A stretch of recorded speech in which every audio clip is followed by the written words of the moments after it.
The plan for today is to completely fill this page of my sketchbook with a fountain pen.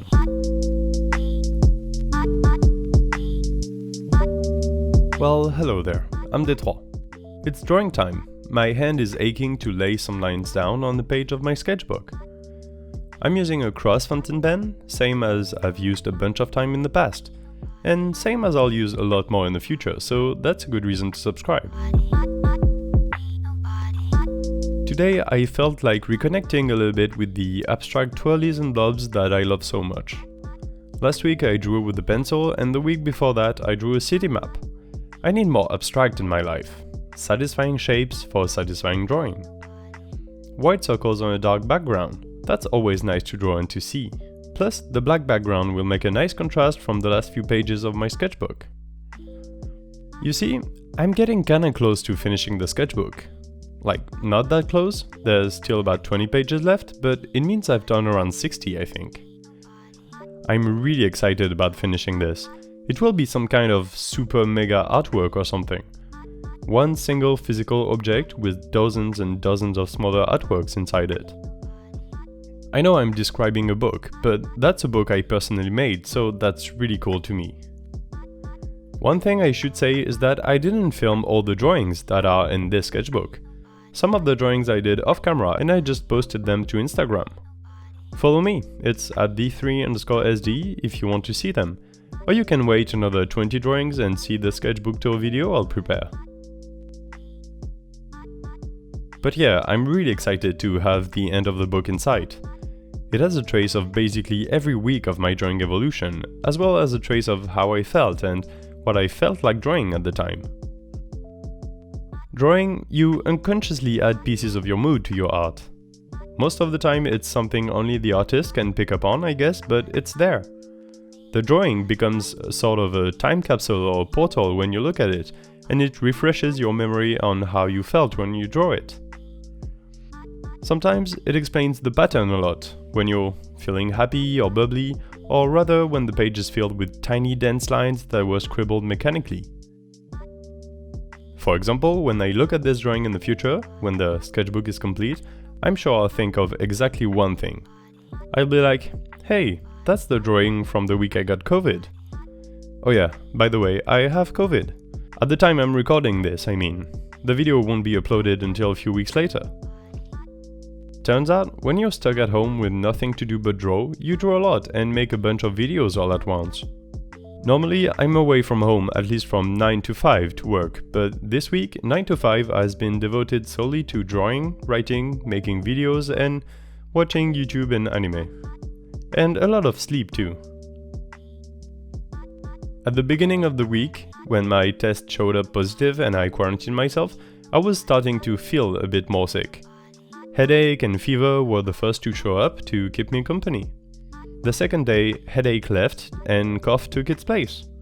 The third day, I wasn't feverish, just a bit tired from bad sleep, and my cough was gone too. From then on, I haven't had any major symptoms.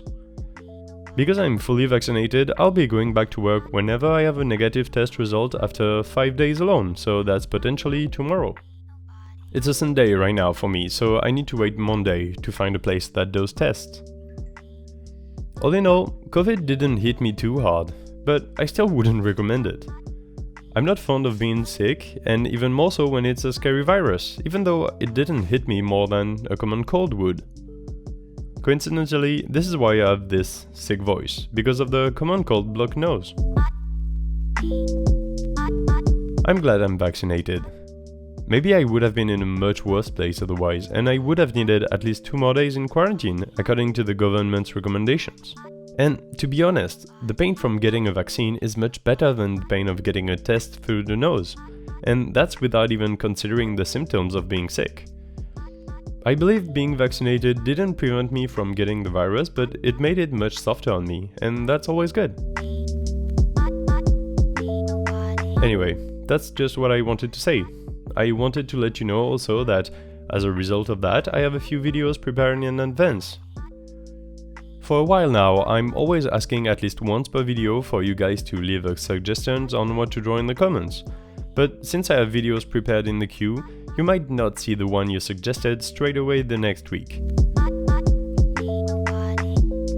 One thing I have also decided to do this week is to start taking Twitter more seriously. Ever since I've had my account, I only barely used it to look at other artists and like their work, but I'm too lazy to upload there and tweet regularly. So my goal now is to start using it more seriously and end up posting all my art there, and works in progress as well. I can't promise what I say there is always interesting, but why not check it out and decide for yourself? My account is @Detroit, and of course it's linked in the description. If you spent more than 3 hours on YouTube in your life, you know it already. Everything is linked in the description. Anyway, what was I saying?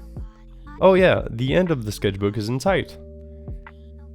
I think I already know what sketchbook I'll use next. I have a Moleskine hardcover book right here, but I haven't drawn in it yet. I have no idea if the pages will be alright with ink. I'll need to test it first. If the inks I use bleed too much through the page, I'll have to change my mind and use it for pencil drawings only. I don't really like the idea of mixing ink and pencil in one sketchbook. I want to have books filled with only one sort of drawing. So then, if that's the case, I'll find another sketchbook good for ink and I'll use that one. One thing I don't like about this sketchbook I'm using here is the rings on the back.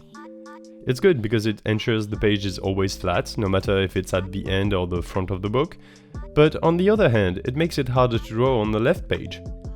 In fact, I never drew on the left page with my right hand. The only left page that has ink on it is when I drew with my left hand at the same time as my right hand, in this video, in the corner of your screen. One thing I do like a lot about this sketchbook though is the detachable pages.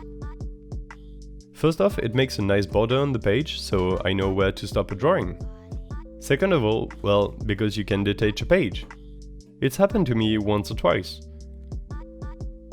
You know, it's funny, I really hate mixing ink and paper in one sketchbook, but removing pages is completely fine, it turns out. For my grandmother's birthday, I removed a drawing I had done a while ago to give it to her. Sometimes I also draw something I really don't like and then I tear the page away. You see, I don't see it as a loss in the history and life of the sketchbook. It's just like a drawing, it's fine to erase and start over a line or two, or hit Ctrl-Z. If you consider the entire book as one artwork, it's just like that, removing something bad to make the whole piece better. At least that's how I see it. The opposite view also has some arguments, I guess. So here we are. This drawing turned out exactly how I wanted it. It's pretty intricate and overall really good looking. I like how uniform it feels throughout the page, and the fact that the page is full is also really pleasing. Subscribe, like, comment, links in the description, you know what to do. I'm Detroit and civilization is waiting for me. Bye!